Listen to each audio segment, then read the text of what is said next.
शशि रंजन में आप सभी का स्वागत है। आज हम लोग मासिक राशिफल मार्च 2025 तुला राशि के लिए कैसा रहेगा, इसी की आज हम लोग चर्चा करेंगे। आपकी यह जन्म राशि आपके चंद्र राशि पर आधारित है।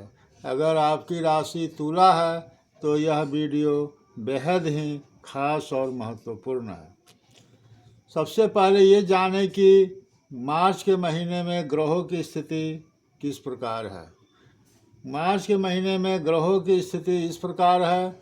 शनि और सूर्य पंचम भाव में, राहु शुक्र और बुध आपके षष्ठम भाव में, गुरु आपके अष्टम भाव में, मंगल आपके नवम भाव में और केतु आपके द्वादश भाव से गोचर कर रहे हैं। सबसे पहले स्वास्थ्य की बात करें तो स्वास्थ्य आपके लगन से देखा जाता है, प्रथम भाव से देखा जाता है, जिसके स्वामी शुक्र उच्च के हैं और लेकिन षष्ठम भाव में हैं, बुध के साथ नीच भंग राजयोग का निर्माण भी कर रहे हैं और केतु भी बैठे हुए हैं। तो केतु छठे भाव में अच्छा माने जाते हैं।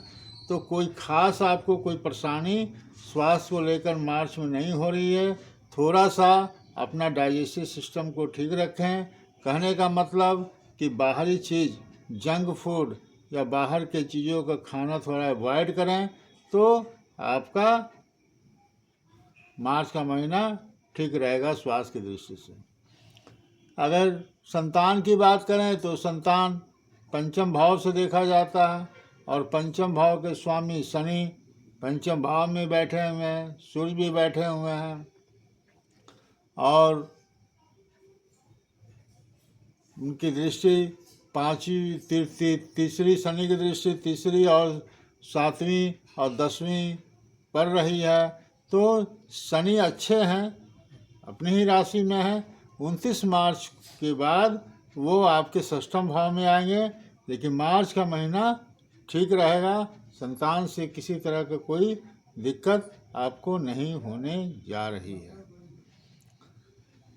जो विद्यार्थी वर्ग हैं, जो शिक्षा ग्रहण कर रहे हैं, उनके लिए भी पंचम भाव ही देखा जाता है।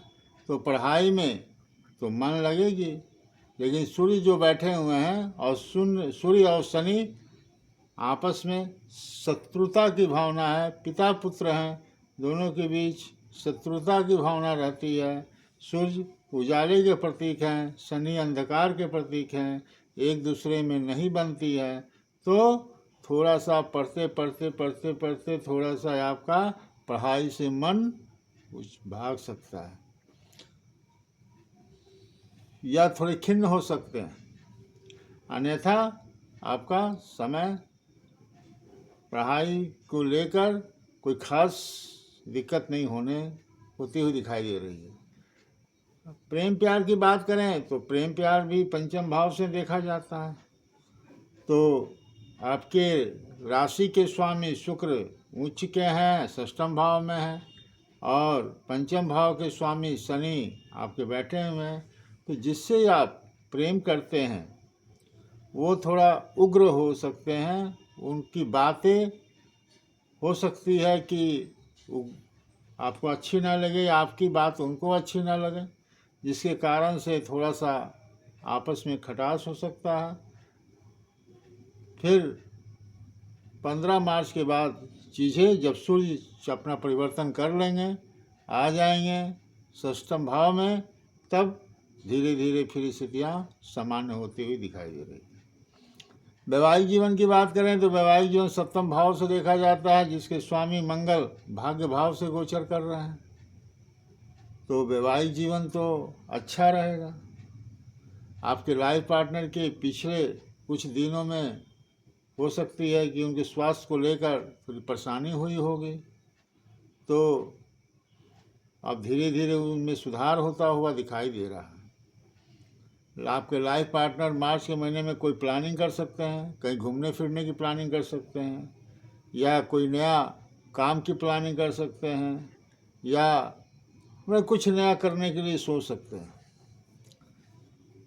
आपके भाग्य की बात करें तो भाग्य नवम भाव से देखा जाता है, जिसके स्वामी बुध षष्ठम भाव से गोचर कर रहे हैं, नीच के हैं, लेकिन नीच भंग राजयोग, उनकी नीचता खत्म हो जा रही है। मंगल बैठे हुए हैं, भाग्य का सपोर्ट आपको मिलता हुआ दिखाई दे रहा है, तो भाग्य का साथ आपको मिलेगा। पिता के साथ आपके संबंध अच्छे होंगे, कोई धार्मिक यात्रा भी आप किए होंगे, या फरवरी के लास्ट में या मार्च में आप कर सकते हैं, ऐसा आप मन में विचार आपका चल रहा होगा।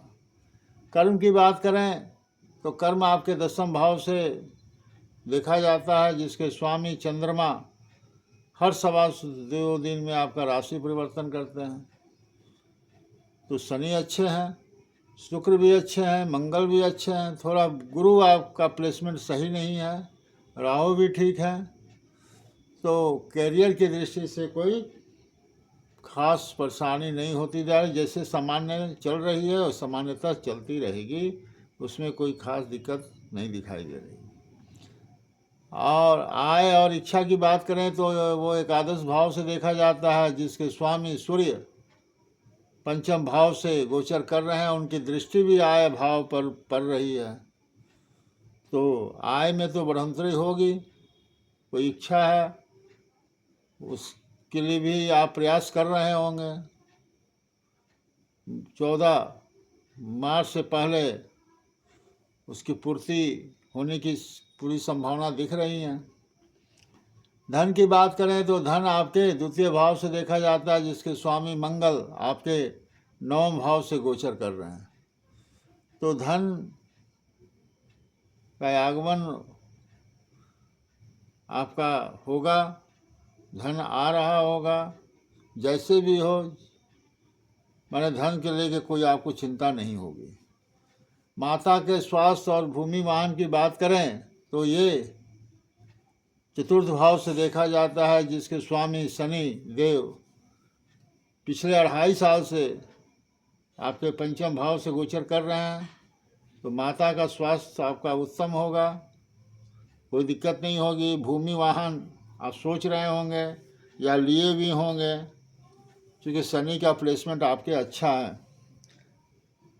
29 मार्च के बाद जब शनि की प्लेसमेंट आपके 6वें भाव में पड़ेगी, तब थोड़ी सी आपको दिक्कत का सामना करना पड़ सकता है। जो भी थोड़ी बहुत परेशानी है, उससे निजात पाने के लिए आप माता रानी की पूजा करें, हनुमान चालीसा का डेली पाठ करें, उगते हुए सूर्य को जल दें